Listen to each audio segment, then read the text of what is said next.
बड़ी कंपनियों में हो रही छटनी, दुनिया में कितना गहराया मंदी का असर। क्या भारत में भी आएगी मंदी? क्या कहती है मूडीज की नई भविष्यवाणी? अमेरिका और यूरोपीय देशों में मंदी के बादल छाने के संकेत हैं। कहा जा रहा है कि इसे वहां महसूस भी किया जाने लगा है।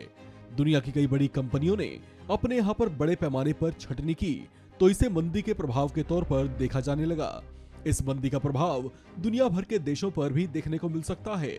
हालांकि कयासों और शंकाओं के बीच दुनिया की सबसे बड़ी रेटिंग एजेंसीज में से एक मूडीज का यह अनुमान है कि पश्चिम से आ रही मंदी का प्रभाव एशिया पैसिफिक रीजन में आते आते थम जाएगा। मूडीज का यह अनुमान इस क्षेत्र के लिए राहत की बात है। रेटिंग एजेंसी मूडीज का कहना है कि साल 2023 की शुरुआत से ही एसपीएससी रीजन यानी एशिया प्रशांत क्षेत्र में मंदी की संभावना नहीं है।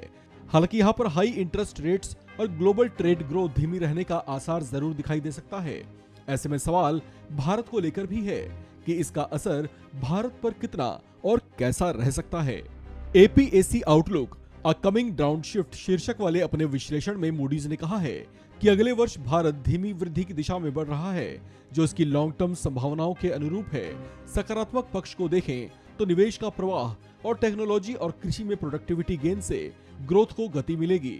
इसमें कहा गया है कि अगर महंगाई ऊंचे स्तर पर बनी रहती है तो भारतीय रिजर्व बैंक को प्रमुख नीतिगत दर रेपो को 6% के ऊपर रखना होगा, जिससे जीडीपी की वृद्धि मंदी पड़ जाएगी। एक रिपोर्ट के मुताबिक मूडीज ने अगस्त में अनुमान जताया था कि 2022 में भारत की वृद्धि धीमी पड़कर 8% रहेगी। 2023 में यह और धीमी होकर 5% पर आ जाएगी, जबकि 2021 में ये 8.5% पर थी। अपने विश्लेषण में मूडीज ने कहा है कि एशिया पैसिफिक रीजन में इकोनॉमी की गति धीमी पड़ रही है और व्यापार पर निर्भर यह क्षेत्र वैश्विक व्यापार में सुस्ती के असर को झेल रहा है। मूडीज एनालिटिक्स का कहना है कि ग्लोबल इकोनॉमी में केवल चीन ही कमजोर खड़ी नहीं है, बल्कि भारत समेत एशिया की अन्य बड़ी इकोनॉमीज का निर्यात मूल्य अक्टूबर में सालाना आधार पर गिरा है। हालांकि भारत की निर्यात पर निर्भरता कुछ कम है। क्षेत्रीय परिदृश्य के बारे में मूडीज ने कहा कि भारत समेत एपीएसी रीजन की प्रमुख इकोनॉमी भले ही महामारी संबंधी पाबंदियों को हटाने में देरी करने के बाद विस्तार कर रही है। यूरोप और उत्तर अमेरिका में मंदी की आशंका के कारण 2022 की तुलना में 2023 इकोनॉमिक ग्रोथ के लिहाज से सुस्त रहने वाला है। उन्होंने कहा कि आने वाले साल में एपीएसी रीजन में मंदी की कोई आशंका नहीं है। हालांकि इस क्षेत्र को ऊंची ब्याज दरों और ग्लोबल ट्रेड ग्रोथ में नरमी से प्रतिकूल परिस्थितियों का सामना करना पड़ेगा। आपको बता दें कि मूडीज ने अगस्त में अनुमान जताया था कि 2022 में भारत की वृद्धि दर धीमी पड़ जाएगी। 2023 में ये और धीमी होकर 5% पर आ जाएगी।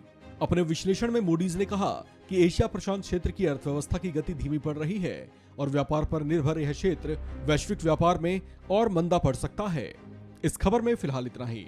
बाकी अपडेट्स के लिए बने रहिए वन इंडिया हिंदी के साथ।